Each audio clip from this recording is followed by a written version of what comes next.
इस गहन चर्चा सत्र में स्वागत है। जी। आज हम 3 अलग-अलग लेकिन बेहद अहम मसलों पर बात करने वाले हैं। जी। पहला मुद्दा जुड़ा है आज के नौजवानों से, उनकी जिंदगी की चुनौतियां क्या हैं, उनके सामने मौके कैसे हैं और समाज मतलब किस तरह बदल रहा है। हाँ, ये बहुत जरूरी विषय है आजकल। बिल्कुल। फिर हम बात करेंगे फिलिस्तीन को एक देश के तौर पर मान्यता देने के ताजा घटनाक्रम की और समझेंगे कि ये मामला इतना पेचीदा क्यों है। हाँ, इसमें कई परतें हैं। और आखिर में हम भारत के विशाल टीकाकरण अभियान से मिले सबकों पर नजर डालेंगे। एक सफलता की कहानी भी जरूरी है। हाँ, हमारा मकसद है इन विषयों की गहराई में जाना, सबसे जरूरी बातें निकालना और शायद ये भी देखना कि ये अलग-अलग दिखने वाले मुद्दे कहीं कहीं आपस में जुड़े तो नहीं। ये दिलचस्प होगा। तो चलिए आज की युवा पीढ़ी से ही बात शुरू करते हैं। ठीक है। ये तो साफ है कि दुनिया बहुत तेजी से बदल रही है। जरा सोचिए, हमारे दादा दादी के जमाने की दुनिया बिल्कुल अलग थी। हाँ, हमारे माँ बाप की दुनिया और आज के नौजवानों की दुनिया में कितना फर्क है।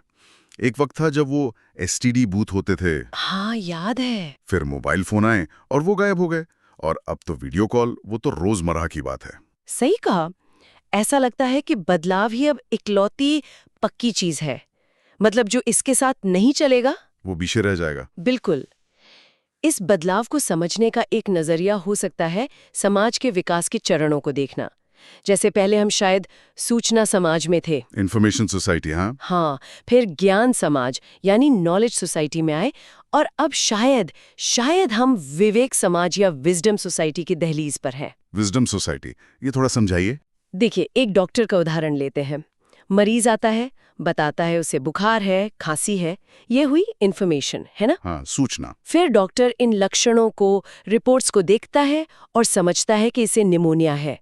ये हुआ नॉलेज, ज्ञान। ठीक है। लेकिन जब वही डॉक्टर मरीज की आर्थिक स्थिति को देखकर ये सोचकर कि ये महंगी दवा नहीं ले पाएगा, उसे सस्ती लेकिन उतनी ही असरदार जेनेरिक दवा लिखता है। अच्छा। ये उसका विजडम है, विवेक।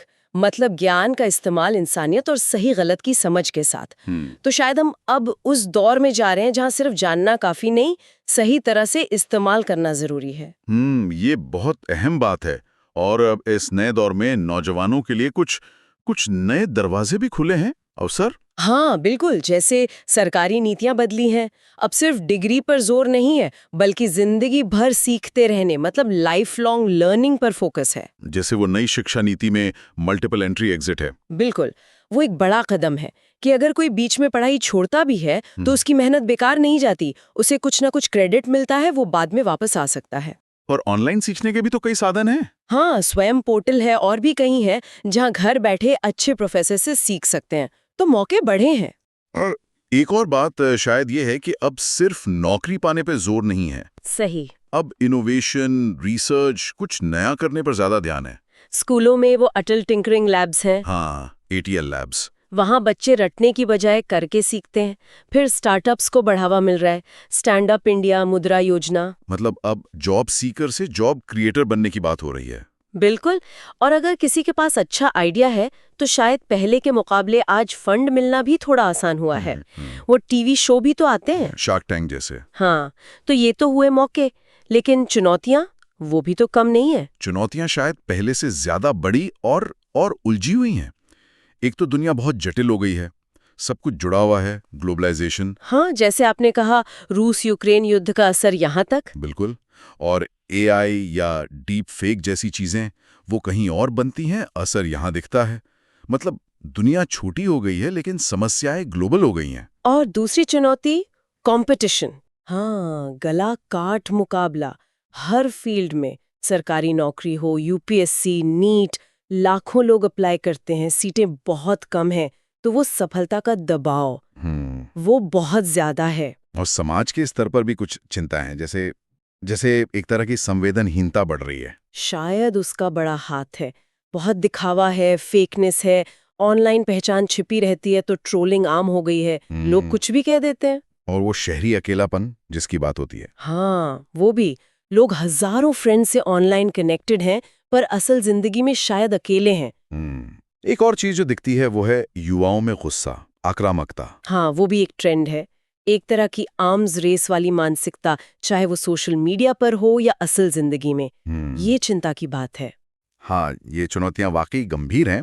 अच्छा, एक सवाल मन में आता है, क्या भारत के युवा कभी पड़ोसी देशों जैसे नेपाल या बांग्लादेश के युवाओं की तरह किसी बड़े मुद्दे पर एकजुट हुए हैं? कई लोग कहते हैं कि भारत के युवा वैसी उथल-पुथल या अराजकता नहीं चाहते। देखिए, ये कहना कि वो कभी एकजुट नहीं हुए शायद सही नहीं होगा। इतिहास में उदाहरण है, जैसे 1974 का गुजरात का नवनिर्माण आंदोलन। हाँ, वो तो बहुत बड़ा था। शुरू तो कॉलेज में इसकी फीस बढ़ने जैसी छोटी बात से हुआ था, पर वो जल्दी ही भ्रष्टाचार, बेरोजगारी, महंगाई के खिलाफ एक जन आंदोलन बन गया।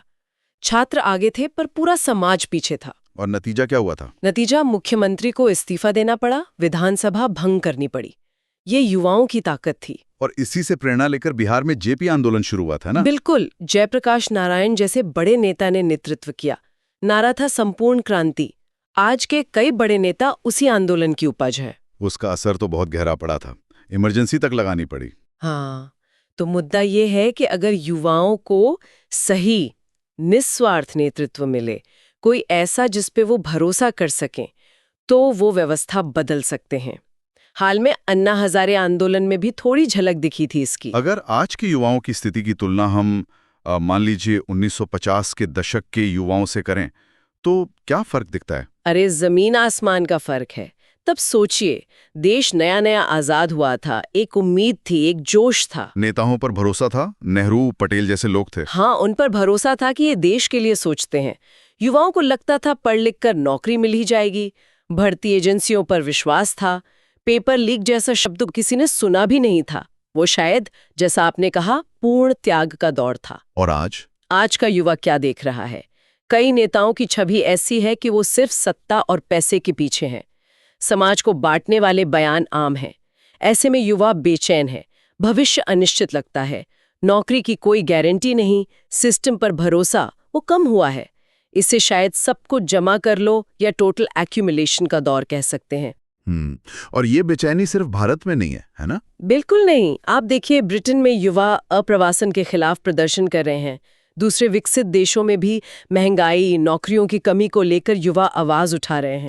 ग्रेटा थनबर्ग जैसे क्लाइमेट एक्टिविस्ट भी तो युवा ही हैं। हाँ, तो लगता है कि भविष्य में युवा नेतृत्व वाले बदलाव या यूथ लेड डिस्ट्रप्शन और देखने को मिल सकता है। तो फिर जरूरत किस बात की है? निष्कर्ष क्या निकालें? देखिए, सरकारों को युवाओं के लिए मंच बनाने होंगे, उनकी बात सुननी होगी। सिर्फ मन की बात काफी नहीं है, यूथ की बात भी सुननी पड़ेगी। उनकी चिंताएं, उनकी उम्मीदें समझनी होंगी। हाँ, और जो मुद्दे उन्हें परेशान करते हैं, भ्रष्टाचार, भाई भतीजावाद, उन पर ठोस कदम उठाने होंगे।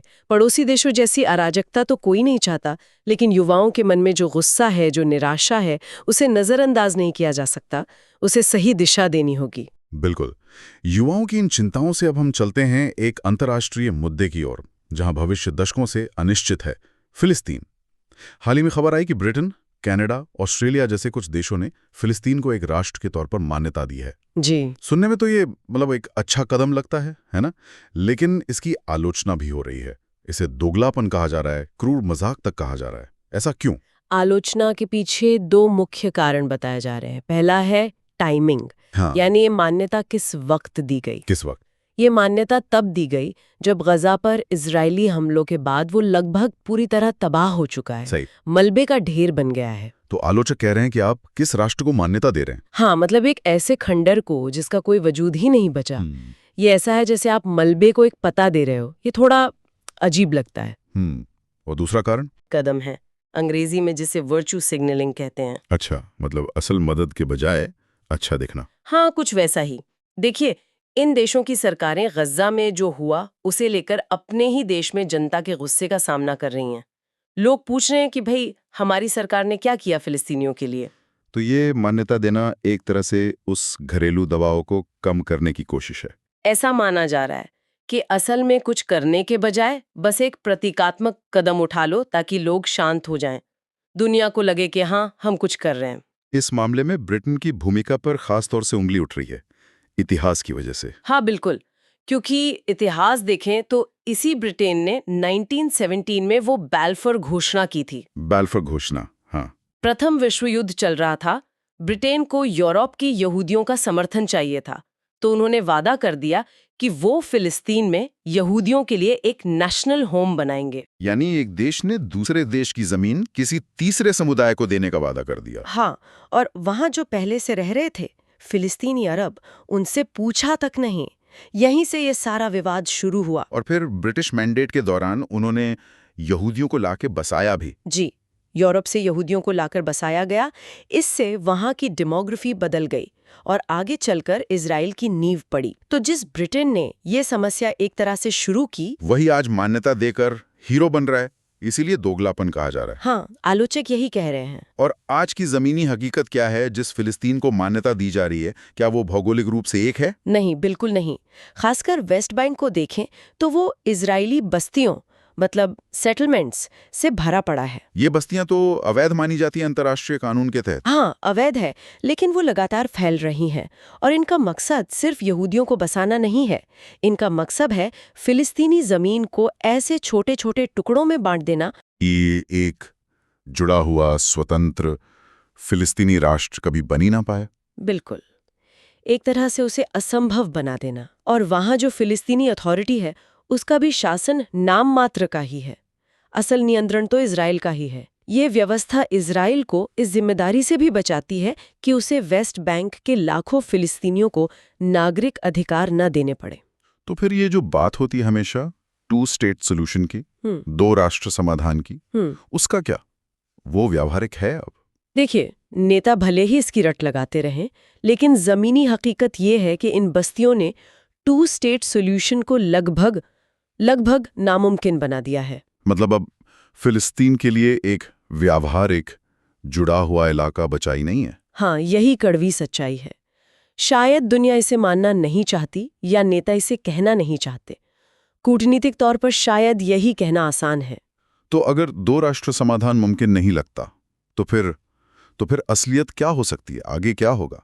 देखिए, न्याय की नज़र से देखें तो सबसे अच्छा समाधान तो शायद यही होता कि एक ही देश बने। एक देश? हाँ, जिसमें यहूदी, मुसलमान, ईसाई सबको बराबर के नागरिक और राजनैतिक अधिकार मिले। 1 डेमोक्रेटिक स्टेट। लेकिन क्या इसकी संभावना है? क्या इजराइल इसके लिए तैयार होगा? संभावना बहुत कम लगती है, बहुत ही कम। तो जो ज्यादा कड़वी लेकिन शायद ज्यादा यथार्थवादी संभावना दिखती है, वो एक रंग भेद जैसी व्यवस्था की है। रंग भेद? हाँ, अपार्थाइड? हाँ, जैसे पुराने दक्षिण अफ्रीका में था? हाँ, कुछ वैसा ही, जहाँ एक समूह के पास सारे अधिकार हों और दूसरे समूह के अधिकार बहुत सीमित हों। ये एक बहुत ही निराशाजनक तस्वीर है, पर जमीनी हकीकत शायद इसी तरफ इशारा कर रही है। इसे मैं समर्थन नहीं कर रही, बस एक कठोर वास्तविकता बता रही हूँ। अंतर्राष्ट्रीय राजनीति की इन जटिलताओं से निकलकर अब हम एक ऐसे क्षेत्र पर आते हैं जहां भारत ने काफी अच्छी सफलता हासिल की है। जन स्वास्थ्य और खास तौर पर टीकाकरण। जी, ये एक पॉजिटिव नोट है। टीके बच्चों के लिए कवच की तरह हैं, है ना? कई जानलेवा बीमारियों से बचाते हैं। शायद स्वास्थ्य सेवाओं का सबसे असरदार और कम खर्चीला तरीका। बिल्कुल। और भारत का जो सार्वभौमिक टीकाकरण कार्यक्रम है, UIP, यूनिवर्सल इम्यूनाइजेशन प्रोग्राम, वो दुनिया का सबसे बड़ा ऐसा कार्यक्रम है। सबसे बड़ा? हाँ, 1985 में शुरू हुआ था। हर साल करोड़ों बच्चों और गर्भवती महिलाओं तक ये पहुंचता है। और इसका असर भी तो दिखा है, मृत्यु दर में कमी आई है। हाँ, बहुत बड़ा असर दिखा है। 5 साल से कम उम्र के बच्चों की मृत्यु दर वो 2014 में 45 प्रति हजार थी, 2021 में घटकर 31 रह गई। ये बहुत बड़ी बात है। और UIP अब कितनी बीमारियों से बचाता है? अब ये 12 जानलेवा बीमारियों से बचाता है। डिप्थेरिया, पोलियो, खसरा, टिटनस, ये सब शामिल है। और अच्छी बात यह है कि इसमें नए टीके भी जोड़ते रहते हैं, जैसे रोटा वायरस का टीका, निमोनिया के लिए PCV। ये दिखाता है कि प्रोग्राम वक्त के साथ चल रहा है। लेकिन आपने कहा 1985 में शुरू हुआ, पर हमेशा से स्थिति इतनी अच्छी नहीं थी, कवरेज कम था पहले। हाँ, 2014 से पहले देखें तो पूरे देश में कवरेज सिर्फ 62% के आसपास था। मतलब करीब 1/3 बच्चे छूट रहे थे। फिर क्या हुआ? फिर 2014 में सरकार ने मिशन इंद्रधनुष लॉन्च किया। और इसकी खास बात थी इसका तरीका। क्या तरीका था? ये सिर्फ रूटीन टीकाकरण नहीं था। इसने खास तौर पर उन इलाकों और समुदायों पर ध्यान दिया जहां बच्चे ज्यादा छूट रहे थे। जैसे शहरी झुग्गियां हैं, कंस्ट्रक्शन साइट्स हैं, ईंट भट्टे हैं, या जहां प्रवासी मजदूर ज्यादा रहते हैं। मतलब जहां जरूरत ज्यादा थी वहां फोकस ज्यादा किया गया, टारगेटेड अप्रोच थी। और इसके बाद इंटेंसिफाइड मिशन इंद्रधनुष भी आया, IMI। हाँ, IMI तो उन जिलों पर सर्जिकल स्ट्राइक जैसा था, जहां कवरेज सबसे कम था। पूरी ताकत झोंक दी गई वहां। और इन सब अभियानों का नतीजा क्या रहा? कितने बच्चों तक पहुंचे? नतीजा बहुत अच्छा रहा। 2023 तक के आंकड़े देखें तो मिशन इंद्रधनुष और IMI के 12 दौर हो चुके थे। और इनके जरिए 5 करोड़ 46 लाख बच्चों और 1 करोड़ 32 लाख गर्भवती महिलाओं को कवर किया गया। ये तो बहुत बड़ा आंकड़ा है। हाँ, बहुत बड़ा। हालांकि चुनौतियां अभी भी हैं। कहीं-कहीं टीके को लेकर झिझक है, गलत सूचनाएं फैलती हैं। वैक्सीन हेजिटेंसी और इंफोडेमिक। हाँ जी। और दूर दराज के इलाकों तक पहुंचना भी हमेशा आसान नहीं होता, लेकिन कोशिश जारी है। इस सफर में पोलियो उन्मूलन की कहानी तो एक मील का पत्थर है। बिल्कुल। एक वक्त था जब भारत दुनिया की पोलियो राजधानी कहलाता था। दुनिया के सबसे ज्यादा केस यहीं थे। फिर वो अभियान चला, 2 बूंद जिंदगी की। हाँ, अमिताभ बच्चन की आवाज में घर घर जाकर स्वास्थ्य कार्यकर्ताओं ने बच्चों को पोलियो ड्रॉप्स पिलाई। अथक मेहनत थी वो। और नतीजा मिला? हाँ, 2011 में पोलियो का आखिरी केस मिला भारत में। और 2014 में WHO ने भारत को पोलियो मुक्त घोषित कर दिया। ये बहुत बड़ी जीत थी। इसने हमारे पूरे टीकाकरण कार्यक्रम को एक नया आत्मविश्वास दिया। इसके बाद खसरा और रूबेला MR के खिलाफ भी एक बड़ा अभियान चला था, है ना? हाँ, वो भी बहुत बड़ा था। 2017 से 19 के बीच उसमें करीब 35 करोड़ बच्चों को MR का टीका लगाया गया।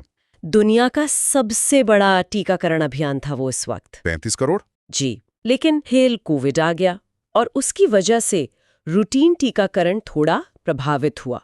नतीजा ये हुआ कि 2022-24 में खसरा के मामले फिर से बढ़ने लगे। ये तो चिंता की बात थी। हाँ, ये एक चेतावनी थी, लेकिन सरकार ने तुरंत एक्शन लिया। MR के लिए IMI 5.0 लॉन्च किया गया ताकि जो गैप आ गया है उसे भरा जा सके। लक्ष्य वही है, यूनिवर्सल कवरेज। कोई बच्चा छूटना नहीं चाहिए। इस पूरी कामयाबी में खासकर कोविड के टाइम टेक्नोलॉजी का भी बहुत बड़ा हाथ रहा। हाँ। कोविन प्लेटफॉर्म। ओ बिल्कुल, कोविन तो एक तरह से रीढ़ की हड्डी साबित हुआ कोविड टीकाकरण के लिए। सोचिए, अपॉइंटमेंट बुक करना, वैक्सीन कहाँ उपलब्ध है ये देखना, फिर डिजिटल सर्टिफिकेट देना, अरबों डोज का मैनेजमेंट। हाँ, वो कमाल का था। जी।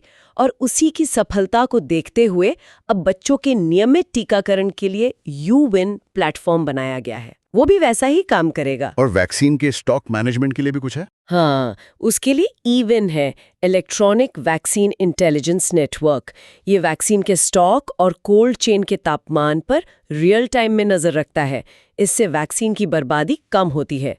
तो टेक्नोलॉजी ने कवरेज बढ़ाने में और सिस्टम को बेहतर बनाने में बहुत मदद की है। कोविड महामारी अपने आप में एक बहुत बड़ी परीक्षा थी भारत के लिए। उसे कैसे पास किया? देखिए, कोविड एक लिटमस टेस्ट था और भारत उसमें कामयाब रहा।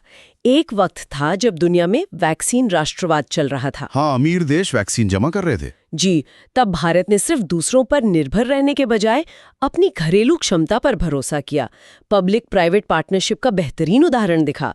सीरम इंस्टीट्यूट ने ऑक्सफर्ड एस्ट्राजेनेका के साथ मिलकर कोविशील्ड बनाई और भारत बायोटेक ने ICMR के साथ कोवैक्सीन। बिल्कुल। हमने न सिर्फ अपनी जरूरतें पूरी की, जनवरी 2023 तक 220 करोड़ डोज लग चुकी थी। 220 करोड़? हाँ, बल्कि वैक्सीन मैत्री के तहत दुनिया के कई देशों को भी वैक्सीन भेजी। वो वसुधैव कुटुंबकम वाली भावना दिखाई। तो अब आगे की राह क्या होनी चाहिए? क्या सबक हैं जिन्हें हमें पकड़ कर रखना है? सबसे बड़ा सबक तो ये है कि हमें अति आत्मविश्वास से बचना होगा। काम अभी पूरा नहीं हुआ है। और क्या ध्यान रखना है? 2 बातें खास तौर पर। पहली, हमें अपनी निगरानी यानी सर्वेलेंस सिस्टम को टीकाकरण से मजबूती से जोड़ना होगा। मतलब बीमारियों के फैलने पर लगातार नजर रखनी होगी। जैसे ही कहीं कोई आउटब्रेक दिखे, तुरंत एक्शन लेना होगा। ठीक है। और दूसरी बात? दूसरी बात है, वैक्सीन के खिलाफ जो गलत सूचनाएं फैलाई जाती हैं, जो इन्फोडेमिक है, उसका डटकर मुकाबला करना होगा। लोगों तक सही जानकारी पहुंचानी होगी, उनकी शंकाओं को दूर करना होगा। ये बहुत जरूरी है। हाँ, और एक और चीज, हमें वन हेल्थ के दृष्टिकोण को अपनाना होगा। वन हेल्थ, इसका क्या मतलब है? इसका मतलब है ये समझना कि इंसानों का स्वास्थ्य, जानवरों का स्वास्थ्य और हमारे पर्यावरण का स्वास्थ्य, ये तीनों अलग-अलग नहीं है, ये आपस में जुड़े हुए हैं। अच्छा। कोविड खुद एक जूनोटिक बीमारी थी, है ना? जानवरों से इंसानों में आई। निपाह, इबोला, जीका, कितने ही उदाहरण हैं। तो सिर्फ इंसानों के अस्पतालों और बीमारियों पर ध्यान देना काफी नहीं है। मतलब हमें जानवरों और पर्यावरण में फैल रही बीमारियों पर भी नजर रखनी होगी। बिल्कुल, एकीकृत निगरानी व्यवस्था चाहिए, इंटीग्रेटेड सर्वेलेंस, ताकि कोई नई बीमारी अगर जानवरों से इंसानों में आने का खतरा हो तो हमें पहले ही पता चल जाए। भविष्य की महामारियों से बचने के लिए ये बहुत जरूरी है। तो आज हमने 3 बहुत ही महत्वपूर्ण क्षेत्रों पर गहराई से बात की। आज के युवाओं की बदलती दुनिया, उनके सामने जो मौके हैं, जो गंभीर चुनौतियां हैं, और उनकी आवाज को सुनने की जरूरत। हाँ, वो बहुत जरूरी पहलू था। फिर हमने देखा कि फिलिस्तीन को राष्ट्र के रूप में मान्यता देने का मामला कितना जटिल है, कितना परतदार है। सतह पर जो दिखता है, असलियत उससे कहीं ज्यादा पेचीदा है। जी। और आखिर में हमने भारत की टीकाकरण यात्रा से प्रेरणा ली, एक बड़ी सफलता की कहानी, लेकिन साथ ही भविष्य के लिए जरूरी सबक भी समझे। हाँ, और आज के इस पूरे बातचीत से एक बात शायद उभर कर आती है, चाहे वो समाज हो, राजनीति हो या स्वास्थ्य हो, सब कुछ एक दूसरे से कितना जुड़ा हुआ है। सही कहा। तो शायद एक सवाल हम सबके सोचने के लिए छोड़ सकते हैं कि भविष्य में आने वाली चुनौतियों का सामना करने के लिए, चाहे वो सामाजिक हो, राजनीतिक हो या स्वास्थ्य से जुड़ी, हमें व्यक्तिगत तौर पर और सामूहिक तौर पर किस तरह के विवेक, किस तरह के विजडम को विकसित करने की ज़रूरत होगी। ये वाकई एक गहरा सवाल है सोचने के लिए। इस गहन चर्चा में शामिल होने के लिए बहुत बहुत धन्यवाद। धन्यवाद।